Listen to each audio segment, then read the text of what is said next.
Os meus pais foram casados durante 15 anos. Durante esses 15 anos, quando eles tinham 5 anos de casados, eles tiveram meu irmão. Pro meu pai foi bem legal, foi bem tranquilo. Só que depois de mais 5 anos, minha mãe engravidou de mim. E aí foi onde muitos problemas começaram.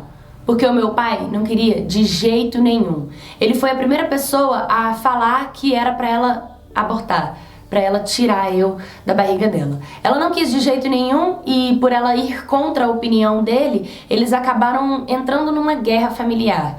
Tudo que a minha mãe passou durante a gestação, ela não podia reclamar de dor, ela não podia pedir nada pra ele, porque tudo era um motivo dele falar: a filha é sua, é você quem quis, se vira, cuida você. O meu irmão, 5 anos de idade, já entendia algumas coisas do que estava acontecendo. E automaticamente, por mais que ele era criança, aquilo ficou codificado na mentalidade dele. Ele sabia que, de certa forma, o meu pai não me queria. A minha mãe fazia o meu irmão beijar a barriguinha e tal, mas o meu pai não tinha nenhum tipo de comportamento paterno comigo. Mas a minha mãe acreditava que quando eu nascesse, tudo mudaria. O meu pai, ao ver o meu rosto, ao me pegar no colo, ao ter eu dentro de casa, mudaria completamente, como tem muitos avós que brigam aí com seus filhos e quando os netos nascem, muda completamente, porque é um amor diferente, é um amor que toca na alma. E minha mãe tinha essa esperança. O que acontece é que depois de eu nascer, nada mudou. E todas as vezes que minha mãe precisava do meu pai, que era pra alguma coisa de mim, o meu pai se negava a ajudar. Eu cresci com isso. Eu cresci com o meu pai falando que a filha era dela e não dele. É como se ele não quis assumir a responsabilidade, mas ele não quis desde o início. O problema é que eu fui crescendo sentindo isso. E poxa, eu era apaixonada no meu pai. Quem tem um pai e uma mãe dentro de casa e não vai ser apaixonado por eles? Não quer brincar, não quer estar junto. E a pior parte, a mais dolorosa, era que o meu pai fazia tudo com o meu irmão. Só o meu irmão bastava. Era presentes, era amor, era carinho, era atenção. Que isso doía mais do que presente, né? Eu tinha isso da minha mãe, muito. Minha mãe dava muito amor pra mim e pro meu irmão, mas o meu pai só dava pro meu irmão. Até eu começar a crescer mais um pouquinho. Quando eu tinha ali em volta dos 6 anos de idade, eu tirei notas baixas na escola, porque eu sempre fui muito conversadeira e tal.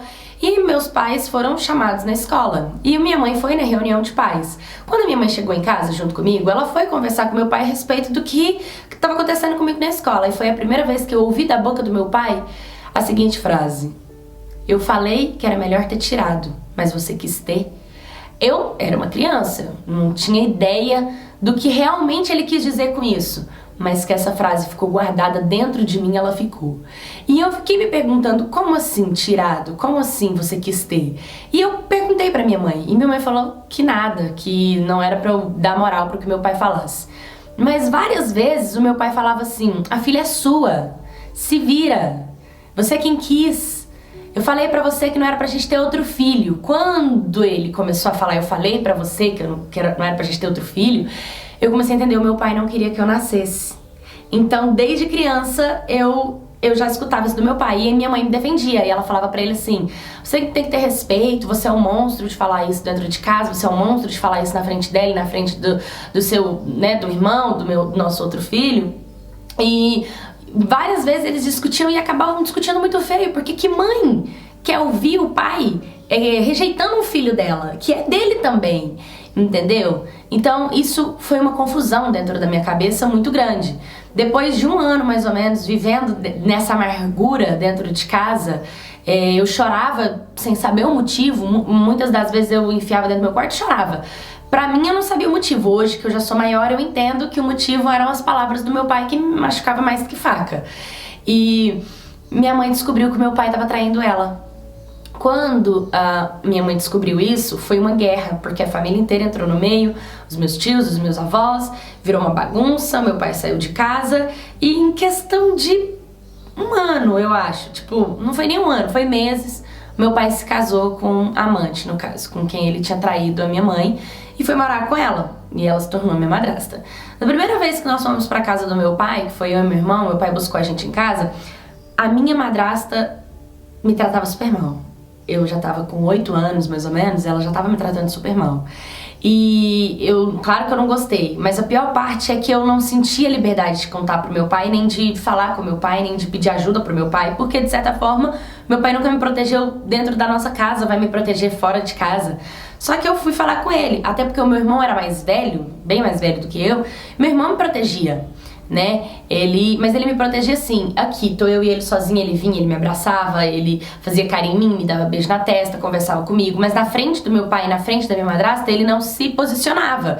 Até porque ele também era um pré-adolescente e ele não era maltratado, isso não acontecia com ele, ele não sabia o que eu estava passando, ele via, mas ele não entendia porque não era com ele.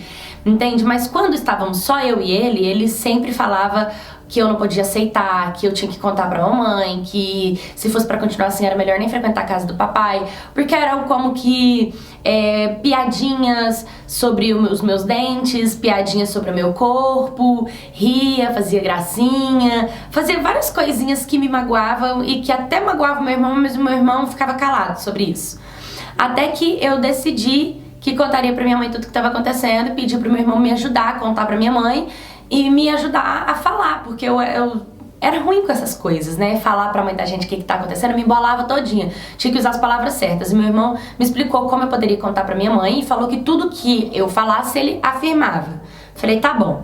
Aí ele pegou, eu cheguei em casa e contei pra minha mãe tudo o que estava acontecendo. Quando eu contei pra minha mãe sobre o que ela falou do meu cabelo, dos meus dentes, das minhas roupas, do meu corpo, de tudo isso, de como eu me tornaria, que eu ficaria feia quando crescesse, tipo, várias coisinhas assim que me machucam, meu irmão confirmou tudo. Falou, mamãe, é verdade, a casa do papai, ela passa por isso mesmo. Minha mãe, você é assim com você? E ele só balançou a cabeça que não, entendeu? E aí aquilo já revoltou muito a minha mãe, e aí já foi mais outra guerra, outra briga. Eu tava cansada de ser o motivo da briga dos dois, de ser o motivo de toda essa discussão. Isso me machucava, saber que era eu que causava tudo isso.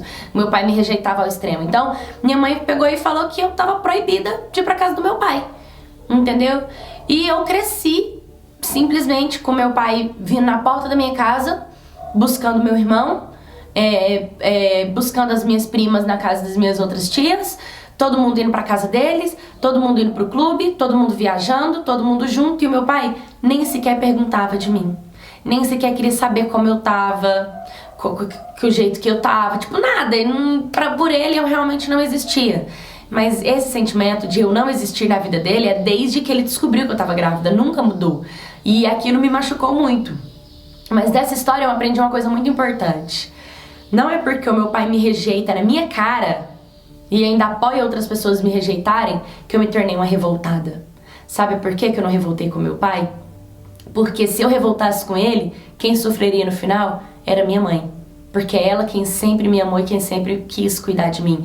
Então eu quis me tornar alguém do bem, alguém trabalhadeira, alguém estudiosa, alguém que transmite amor, que transmite paz, que seja do bem, pra ser uma honra, pra ser uma pessoa que a minha mãe olharia e falaria assim, essa menina é uma menina de ouro. Porque se eu me tornasse uma revoltada, a única coisa que eu ouviria era da boca do meu pai. Eu ainda falei pra sua mãe que era pra te tirar, pra te abortar, porque ele nunca teve medo de falar isso pra mim, e ainda fazer raiva na minha mãe, e capaz da minha mãe, sei lá, um dia ainda falar isso também, podia ter ouvido seu pai. Graças a Deus minha mãe nunca falou isso, mas porque eu nunca nem dei motivos. Mas eu não me tornei uma revoltada porque eu fui rejeitada pelo meu pai. Oi, My Cats, tudo bem com vocês? Nossa, é triste saber que um pai fala na cara de um filho sobre o aborto, sobre não querer ter, e rejeitar, né? A gente eu que tô grávida, fico mais sentimental ainda. Eu imagino como essa mãe não deve ter sofrido e como essa menina também não deve ter sofrido. Mas eu achei muito legal ela não se tornar uma revoltada com o pai devido ao tratamento dele, porque ela poderia se espelhar no comportamento dele, ela poderia se espelhar no comportamento da madrasta, ela poderia mesmo, ainda mais com a idade que ela tinha, começando a descobrir a vida, se tornar uma menina sem educação, mal criada, revoltada, que odeia a vida, que se mutila, que se mata, entendeu? E que busca refúgio por exemplo, em drogas, em álcool, em coisas do tipo, e não. Ela escolheu ir por um caminho de paz, por um caminho de luz, para ela poder dar amor à mãe e cuidar da mãe como a mãe cuida dela, e não se importar com o pai. Claro que ela deve ter uma ferida aberta, isso aí talvez só vai ser curado o dia em que ela se casar, que ela engravidar e que ela receber muito amor do marido e que ela sentir o marido dela dando muito amor pro filho. Talvez ela só vai cicatrizar quando isso acontecer na vida dela, mas por enquanto ela carrega um peso dentro dela. Lá no fundo, com certeza ela deve sofrer, ela deve chorar, mas ela não deixou isso abalar ela. Então fica como exemplo pra gente não deixar os problemas dos outros nos abalarem, a forma com qual os outros nos tratam. É nosso pai, a gente ama, mas a gente não pode deixar que o ódio dele controle a nossa vida. E foi muito legal ela não deixar que o ódio do pai controlasse a vida dela. Então fica como exemplo. Seu pai te ama, o seu pai te trata bem, como é o seu relacionamento com o seu pai? Me conta a sua história, manda aqui pra mim no canal, curta, comenta, compartilha, se inscreva. Um beijo e até o próximo vídeo.